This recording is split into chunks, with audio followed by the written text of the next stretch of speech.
Assalamualaikum warahmatullahi wabarakatuh. Berjumpa kembali dengan saya Setia Budiono dalam pembelajaran IPA. Nah, pada kesempatan kali ini saya akan membahas masalah soal tryout IPA yang kemarin kita selenggarakan.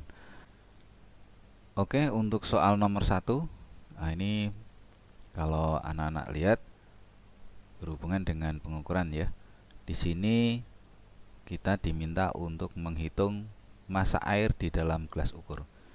Nah, kalau mau menghitung massa air di dalam gelas ukur, mestinya yang harus kalian lakukan pertama mengukur ketika gelas itu masih kosong. Nanti baru yang kedua mengukur ketika gelas itu sudah berisi air. Nah, dari hasil pengukuran yang pertama kita boleh ada angka 23, terus lebihnya 0,3, di sini lebihnya 0,05 ya. Ini lebihnya 0,05. Maka kita dapatkan 23,35. Gitu ya. Jadi ini 23,35. Sedangkan pengukuran yang kedua, ketika gelas itu sudah berisi air, kita peroleh ada angka 145 dan lebihnya 0,4, sehingga kita peroleh 145,4.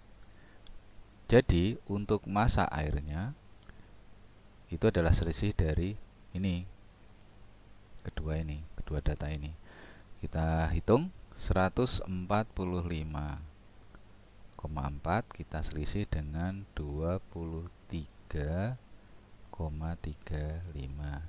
Hasilnya ini 5, ini 0, kemudian ini 2, 4 kurangi 2, 2, 1. Jadi jawabannya adalah B, 122,05 gram. Itu soal nomor 1, jawabannya B. Oke, nomor 2 sekarang. Perhatikan gambar rangkaian percobaan berikut. Di sini terlihat ada zat X dan zat Z. Kalau anak-anakku perhatikan, untuk yang zat X, ketika keran itu tadi tertutup, zat X-nya belum mengalir ke tabung yang sebelah kanan ya. Tapi ketika nanti kerannya itu dibuka, ternyata zat X terbagi menjadi 2. Oke ya. Dilihat dari bentuknya berubah jadinya ya, bentuknya berubah. Di sini volumenya, kalau volumenya ini tetap sama karena ini terbagi menjadi 2 ya, ada di sini setengah, separuh, di sini juga separuh. Jadi ini tetap ya volumenya ya, tapi bentuknya berubah. Untuk yang zat X, ketika keran itu zat Z maksud saya, ketika keran itu terbuka, zat Z-nya itu ternyata bisa memasuki semua ruangan. Nah, sifat yang seperti ini biasanya ini udara ya. Di sini kita dapatkan bentuknya itu berarti berubah ya. Kemudian volumenya juga berubah, sehingga untuk jawaban soal nomor 2 adalah A. Oke.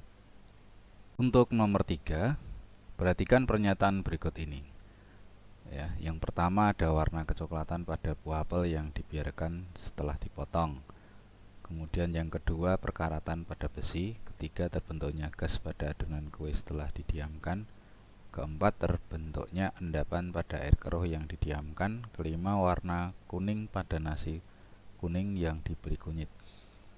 Peristiwa sehari-hari yang merupakan ciri terjadinya reaksi kimia. Nah, di dalam kehidupan sehari-hari kalian akan menemukan itu ada 2 macam perubahan.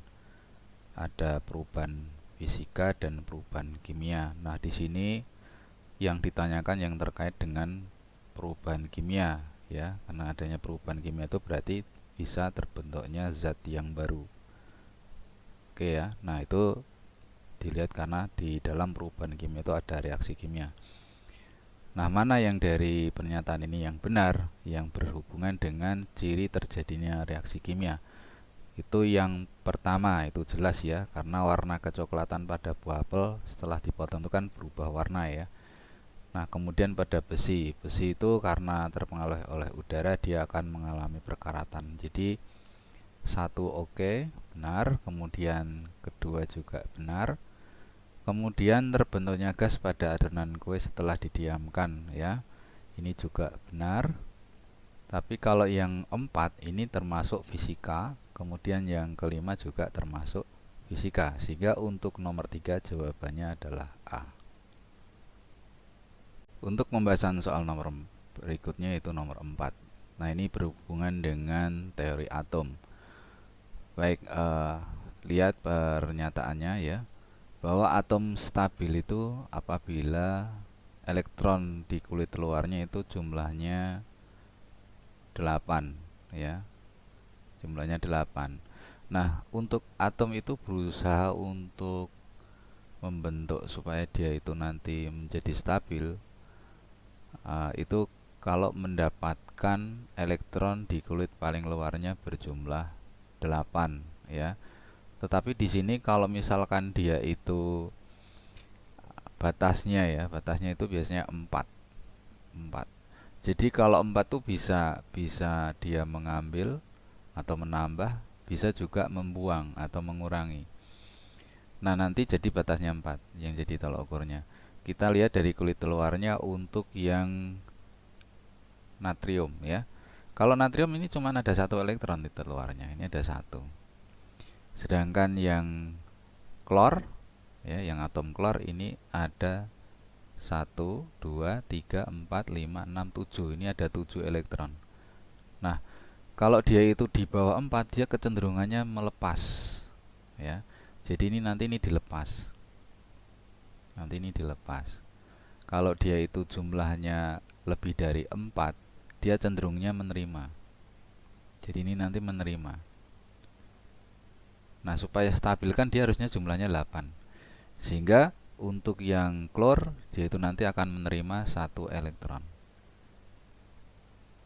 Jadi berdasarkan konfigurasi elektronnya, atom natrium dan atom klor akan membentuk senyawa NaCl itu nanti untuk memperoleh kestabilannya dengan cara yang natrium melepaskan 1 elektron, sehingga untuk atom natriumnya kemungkinan yang benar adalah bisa ini sama ini ya.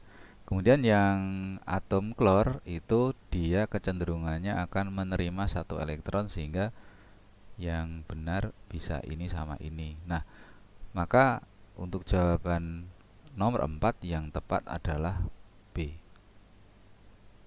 Jadi natriumnya melepas 1 elektron, klornya menerima 1 elektron. Berikutnya soal nomor 5.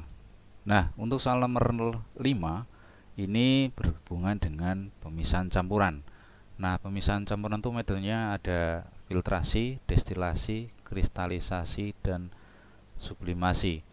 Nah, kalau kalian tuh memisahkan zat yang berbeda ukuran partikelnya, itu biasanya cukup dengan filtrasi ya. Misalnya di sini yaitu menjernihkan air. Kemudian kalau Anda itu ingin memisahkan zat yang berupa zat cair, nah itu karena dengan teknik penguapan itu ya cocoknya adalah misalkan untuk pembuatan air murni atau sering kita istilahkan dengan penyulingan. Tapi kalau zat yang kita pisahkan itu berupa padatan, zat padat, itu dengan teknik kristalisasi, itu misalnya dengan pembuatan garam ya. Tapi kalau yang terakhir, kalau zat itu merupakan zat padat tapi mudah menguap, itu biasanya kita misahkan kapur barus dari kotoran.